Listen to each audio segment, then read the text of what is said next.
EV take lover family में आपका स्वागत है। दोस्तों, ये जब से मेरी गाड़ी सर्विस सेंटर से आई, ये पहली राइड है और अब तक मैं लगभग 25 से 26 किलोमीटर चल चुका हूँ सुबह से।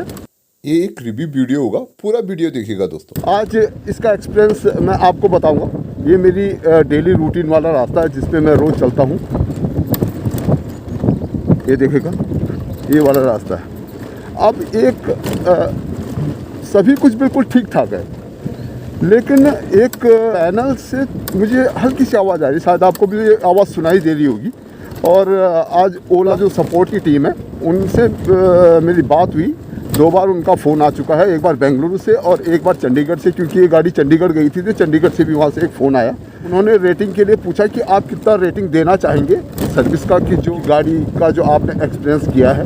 मैंने कहा मैंने 7 पॉइंट दिए आउट ऑफ 10। उन्होंने कहा कि आपके 3 पॉइंट किस चीज़ के लिए काटे। तो मैंने उनको बताया कि एक तो ये जो इसका जो ये वाला पैनल है, ये देखिएगा, ये नीचे वाला पैनल, इस पर हल्की सी आवाज़ आ रही है, बहुत ज़्यादा नहीं आ रही है। और दूसरा ये हेडलाइट है, जब मैं गाड़ी रोकूंगा तो हेडलाइट की जो जहाँ पे जॉइंट होता है, ये नीचे की जो ब्लैक सीट होती है और ये ऊपर की जो सीट होती है, इसमें गैप्स दिख रहे हैं जो कि पहले नहीं थे। तो ये नेग्लिजेंस है या क्या है, ये तो आने वाले टाइम पे पता लगेगा। और ये देखिएगा, मैं इस रोड पे चलता हूँ, इस सभी ईवी लवर्स को मैं इसका अपडेट देता रहूँगा, क्योंकि शायद मेरी जो गाड़ी है वो सबसे एक्सट्रीम कंडीशन में शायद चलती है, क्योंकि ये मेरा रोज़ का रास्ता है। और रोज़ का रास्ता आप देख रहे हैं कि ये किस टाइप का रास्ता है। ये देखिएगा यहाँ पर, अब ये देखिए यहाँ पे कीचड़ भी आ गया है। ये देखिएगा, ये देख रहे हैं, ये कीचड़ को हमने पार कर दिया। ये थोड़ा सा अब यहाँ पे थोड़ा और ज़्यादा कीचड़ आएगा। और ये देखिए, देख रहे हैं, तो इत्मीनान से पार करना पड़ेगा। ये देखिए, और ये डेली रूटीन का रास्ता है। ये देखिएगा, और जहाँ पर अगर पानी नहीं होगा तो अगर इस पर पानी गिरता है तो कीचड़ बन जाता है और थोड़ा सा धूप लगेगी। और 2-4 दिन अगर कोई हल्की फुल्की बूंदाबांदी नहीं हुई तो इस पर बड़े धूल का गुबार भी उड़ता है। इसीलिए मैं थोड़ा सा डिस्टेंस बना के चल रहा हूँ कि जो हमारे साथी जो आगे जा रहे हैं वो थोड़ा आगे निकल गए हैं। और मेरे पीछे जो 4 व्हीलर आ रहा है, तो उस 4 व्हीलर की वजह से मुझे थोड़ा सा डिस्टेंस बना के रखना पड़ रहा है कि वो 4 व्हीलर मेरे से आगे न निकले। तो इसलिए ये देखिएगा। और ओवरऑल जो मेरा एक्सपीरियंस रहा बहुत ही शानदार रहा दोस्तों। ये मेरी 5वीं सर्विस थी। 5वीं बार ओला की जो वैन आई थी, सर्विस वैन आई थी, वो दिल्ली से आई थी वो टीम में। और ये वाला एरिया बता रहे हैं कि जो मेरा एरिया है यहाँ पे, ये पौड़ी गढ़वाल और टिहरी गढ़वाल का जो एरिया है, वो बता रहे हैं कि वो दिल्ली के पास है। लेकिन इस बार क्योंकि त्यौहार का टाइम था, मैंने 18 अक्टूबर को अपनी कंप्लेंट रेज की थी और त्यौहार शायद 24-25 को था, लेकिन उससे पहले टीम के कोई सदस्य आ नहीं पाए। तो उसको मैंने पहले फ़ोन किया था, फिर 26 को किया था, फिर लगातार मेरी बात होती रही। और 28 तारीख लगभग रात 7:30-8 बजे मेरे पास एक वैन पहुंची, जो कि चंडीगढ़ के अंडर में, देहरादून से। और देहरादून उन्होंने पहले यहाँ पे गाड़ी खोली। गाड़ी जब उन्होंने कहा कि यहाँ पे ठीक नहीं हो सकती है, गाड़ी को अपने साथ पिक किया और देहरादून ले गए। और जिस दिन गाड़ी यहाँ डिलीवरी से पहले दिन तक मेरे को पता ही नहीं था कि गाड़ी देहरादून में ठीक हो रही है या चंडीगढ़ में, क्योंकि मेरी लगातार जो देहरादून की जो टीम थी वहाँ पर, वहाँ के जो इंचार्ज हैं शायद शिवम कुमार हैं, ऐसे लग रहा है शायद। और जो चंडीगढ़ के इंचार्ज है वो शुभम दत्त है। तो उसमें बड़ा कंफ्यूज होता था जब भी उनका फ़ोन आता था। तो बाद में पता चला कि गाड़ी उसके बाद देहरादून में कुछ काम हुआ, कोई सेंसर वगैरह का काम था, सेंसर का काम बता रहे थे। लेकिन मैं ये जानना चाह रहा था कि एग्जैक्ट इस पर क्या क्या काम हुआ। वही मैंने जो ओला जो सपोर्ट से जो फ़ोन आया था, मैंने उनसे जानने की कोशिश की थी। तो उन्होंने कहा कि ये सारी जानकारी आपको जो वर्कशॉप है वहाँ से मिल सकती है। चंडीगढ़ से। और जो चंडीगढ़ से जो फ़ोन आया था, जिन्होंने रेटिंग के बारे में पूछा था, उनसे भी मैंने सेम क्वेश्चन किया था, लेकिन वो भी बता नहीं पाए। तो अब शायद मेरे को खुद ही जो शुभम दत्त जी हैं, उनका नंबर होगा शायद मेरे पास, क्योंकि उनका फ़ोन आया था, तो चेक करना पड़ेगा। तो उनसे बात करनी पड़ेगी कि कौन सा सेंसर बदला गया, क्योंकि ये जानकारी होनी बहुत ज़रूरी है दोस्तों। अगर ये जानकारी नहीं होती है, उसके बाद का सामना करना पड़ सकता है। और एक अच्छी बात मैं ये बता दूं कि मेरी ये जो सर्विस हुई, ये जैसे कि मैं पहले बता दिया मैंने कि ये मेरी 5वीं सर्विस थी, और 5वीं सर्विस के दौरान अभी मेरे को एक भी पैसे का सर्विस पे कोई एक्सपेंस नहीं करना पड़ा। कोई सर्विस कॉस्ट लगभग मेरी 0 है। और हाँ, वहाँ से शायद फ़ोन आया था कि उन्होंने कहा कि आपके जो फ्रंट डिस्क ब्रेक्स हैं, और एक मेरी जो मैंने इससे पहले वाली वीडियो में मेंशन किया था कि ये जो फुट पैड है, उसके नीचे एक प्लेट होती है, वो प्लेट भी क्रैक थी। तो वो उन दोनों के लिए पेड सर्विस के लिए बोल रहे कि ये पेड सर्विस होगा, इसमें मेरी क्या गलती है। मैंने कहा भाई मेरे से तो कोई टूटी है नहीं ये। उन्होंने मेरे से जो जानकारी ली, मैंने सब सही बता दी। उन्होंने कहा आपकी गाड़ी पे स्क्रैच है। हाँ, मैंने कहा कि ढलान पे खड़ी होने के कारण इसका जो साइड स्टैंड है वो टिल्ट हो गया था, उसके कारण गाड़ी गिर गई थी। और उन्होंने कहा कि क्या वो प्लेट उसी कारण टूटी होगी। मैंने कहा मैं एग्जैक्ट बता नहीं सकता, कि हो सकता है कि उस कारण भी टूटी हो, लेकिन मुझे जब ये एहसास हुआ कि ये एक दिन मैंने उस पर पैर रखा तो कटक की आवाज़ आई। तो पहले तो मेरे को ये महसूस होता कि शायद ये जो कटक की आवाज़ है शायद शॉक ऑब्जर्वर वगैरह कुछ ऐसी जगह से आ रहा है। लेकिन जब मैंने मैट उठा के देखी तो उस पर क्रैक्स थे, पूरी प्लेट क्रैक हो रखी थी। जहाँ पर वो स्क्रू था वहाँ से फिर एक तो वो हो गई, और दूसरे उन्होंने ब्रेक पैड्स के लिए कहा कि ये भी आपकी पेड सर्विस में आएंगे। मैंने कहा कि आपकी ब्रेक शू की जो वारंटी होती है वो कितनी होती है जब आप ब्रेक शू लगाते हैं। तो उन्होंने कहा कि 5000। मैंने कहा भाई साहब, ये जो ब्रेक शू बदले गए थे ये 47-4800 जब मेरी गाड़ी चली थी उस पर बदले गए थे। और उसके बाद जब मैंने 18 तारीख को कंप्लेंट रेज की थी तो उस समय लगभग 1000 किलोमीटर के आसपास ही गाड़ी चली थी। मैंने कहा आप चाहें तो आप जो मैंने कंप्लेंट रेज की है उसकी आप जो ऑडियो कॉपी है वो मंगा के देख सकते हैं। तो उन्होंने कहा कि मैं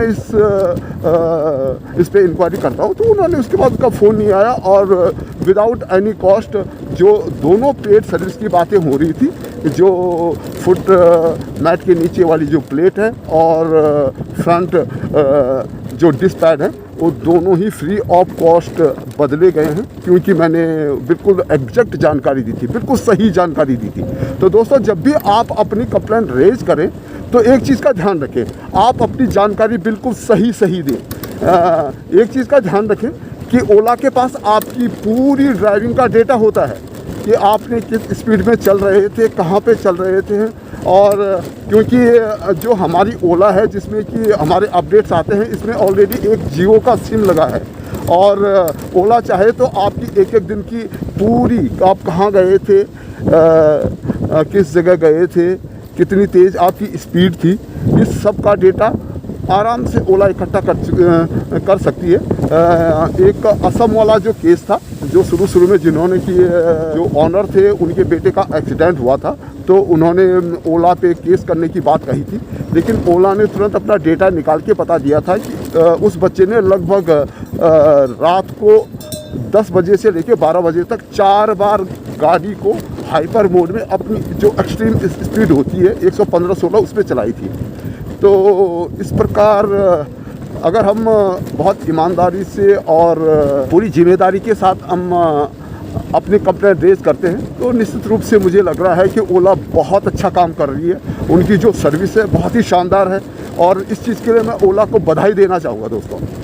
और ये देखिएगा, ऐसी कोई बहुत ज़्यादा आवाज़ नहीं है, लेकिन केवल जो एक राइट पैनल की साइड में है यहाँ पर उस पर हल्की सी आवाज़ आ रही थी। और एक जो मैंने आपको बताया कि हेडलाइट की जो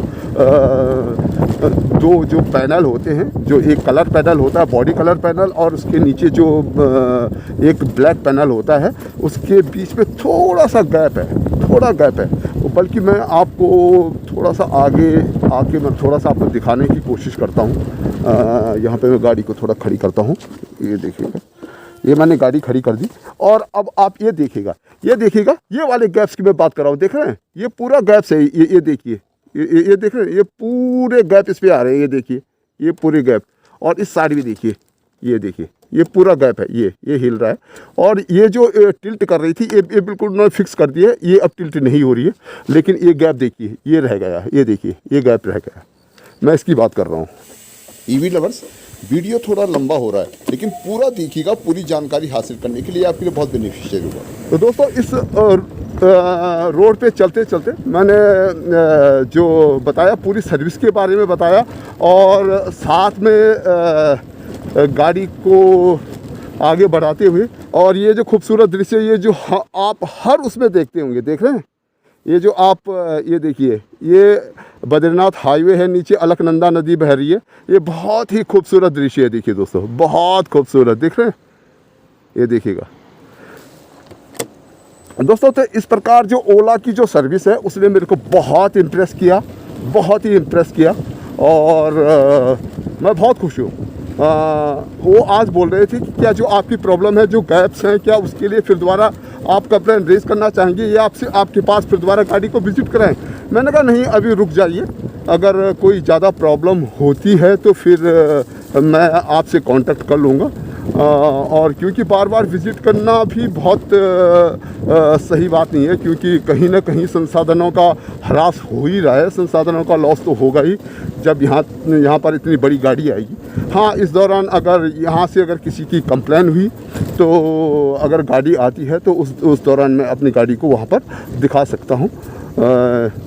तो इसलिए मैंने तमाम जो कंपनी के संसाधनों का, उनका भी ध्यान रखते हुए मैंने हम्बली अभी रिफ्यूज़ कर दिया कि मैं अभी कंप्लेंट रेज नहीं करना चाह रहा हूँ, क्योंकि कल ही मेरी गाड़ी मेरे पास पहुँची है।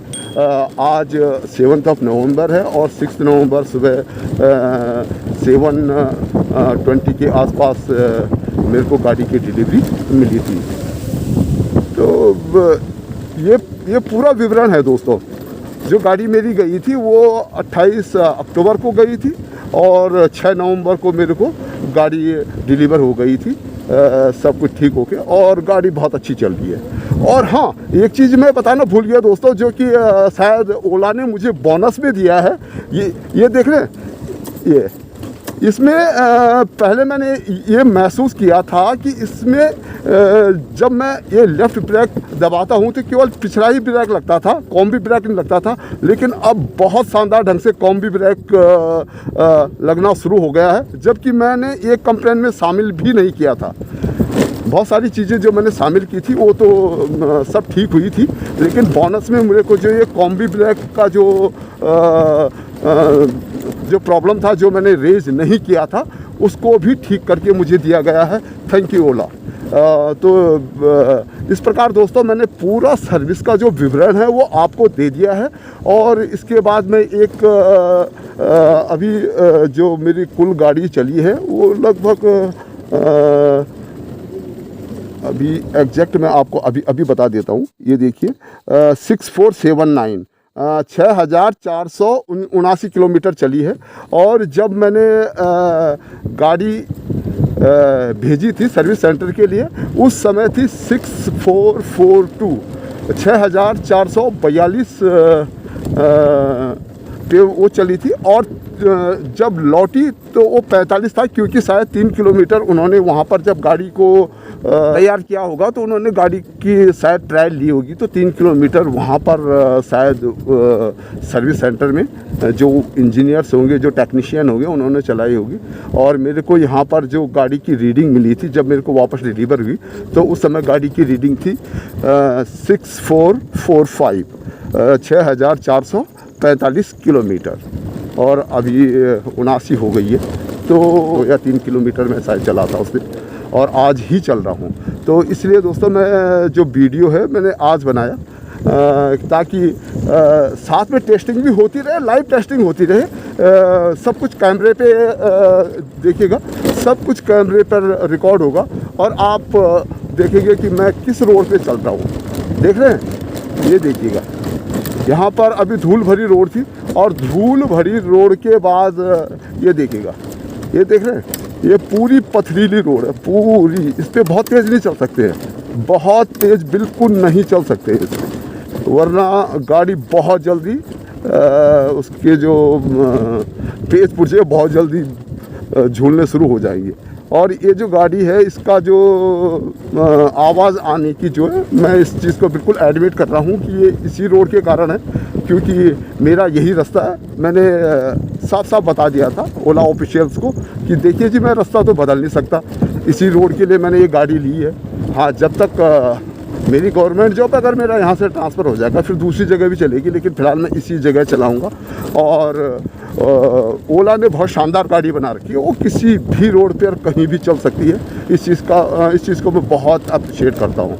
और दोस्तों, मेरे ये वीडियो देख के मेरे जो इलाका है ये श्रीनगर गढ़वाल, इसमें लगभग 16 से 18 गाड़ियों की बुकिंग इस दौरान हुई है, क्योंकि मेरे को जो देहरादून से जो टीम आई थी उनके थ्रू मेरे को ये पता लगा। तो अपने पर्यावरण को ऐसी जैसी ये हरियाली देख रहे हैं दोस्तों आप, अब मैं ये मेटल रोड पे आ चुका हूँ। लगभग 5 से 5.5 किलोमीटर का मेरा एक साइड का एक कच्चा वाला रास्ता है, और इसके बाद जो आगे का रास्ता है वो भी काफ़ी ऊपर खावर है, क्योंकि वहाँ पे रेलवे के जो बड़े बड़े जो हैवी डंपर्स हैं वो चल रहे हैं, और उसकी वजह से काफ़ी रोड जो ख़राब है वो भी, मतलब लगभग इस कच्ची रोड की से भी बुरी हालत है उसकी। तो मैं जो चलता हूँ करीब वो 28 से 30 किलोमीटर पर डे ऐसी ही ख़राब स्थितियों वाली रोड पे चलता हूँ, देखिएगा दोस्तों। तो ऐसे ही अपने पर्यावरण को हरा भरा और अपने आने वाली संतति के लिए हम सुंदर पर्यावरण उनको हस्तांतरित करें, इसके लिए मेरा आप सभी लोगों से अनुरोध है कि आप लोग ग्रीन एनर्जी की तरफ आएँ, गो ग्रीन मिशन को सपोर्ट करें। और अगर आप नए वाहन लेना चाह रहे हैं तो ईवी की तरफ जाएं, इलेक्ट्रिक व्हीकल की तरफ जाएं। ये आपकी जेब को भी बचाता है और आपके पर्यावरण को भी बचाता है, और हम इस पर्यावरण में सांस ले रहे हैं। हम केवल अपने लिए ही नहीं, अपने आने वाली पीढ़ी के लिए भी अच्छी सांसों की व्यवस्था करके जाएं। अगर हम जब इस दुनिया से जाएं तो कम से कम हमारा ये कंट्रीब्यूशन हो कि हमारी जो आने वाली संतति है, आने वाली पीढ़ी है, उनके लिए भी एक सुरक्षित और अच्छा पर्यावरण उनके लिए रहे। ठीक है दोस्तों, तो ये वीडियो आपको कैसे लगा इसके बारे में आप अपनी राय ज़रूर दें, और मिलते हैं फिर किसी और इन्फॉर्मेटिव वीडियो के साथ। थैंक यू दोस्तों, थैंक यू फॉर वॉचिंग।